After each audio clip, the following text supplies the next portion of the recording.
John 2. On the third day, a wedding took place at Cana in Galilee. Jesus' mother was there, and Jesus and his disciples had also been invited to the wedding.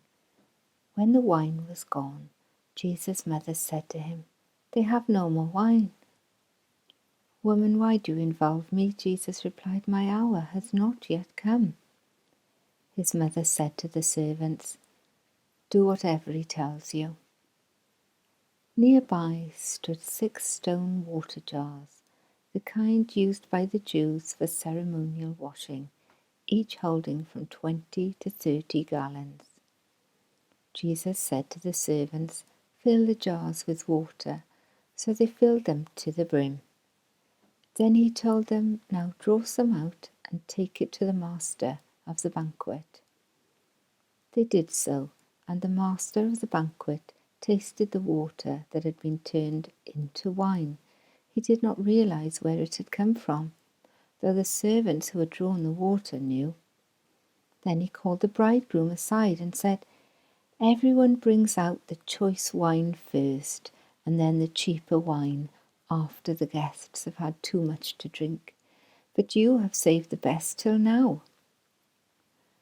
What Jesus did here in Cana of Galilee was the first of the signs through which he revealed his glory, and his disciples believed in him. After this he went down to Capernaum with his mother and brothers and his disciples. There they stayed for a few days. When it was almost time for the Jewish Passover, Jesus went up to Jerusalem. In the temple courts he found people selling cattle, sheep and doves, and others sitting at tables exchanging money. So he made a whip out of cords and drove all from the temple courts, both sheep and cattle. He scattered the coins of the money changers and overturned their tables.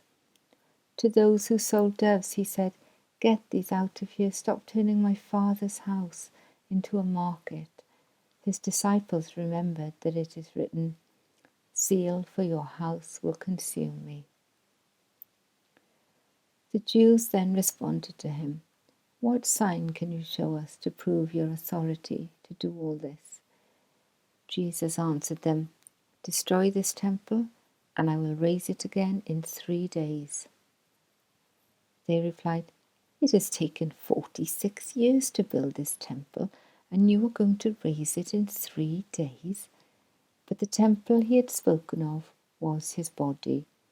After he was raised from the dead, his disciples recalled what he had said.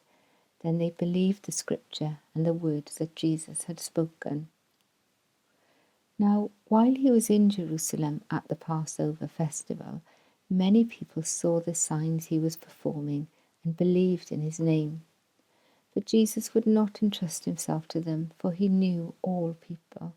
He did not need any testimony about mankind, for he knew what was in each person.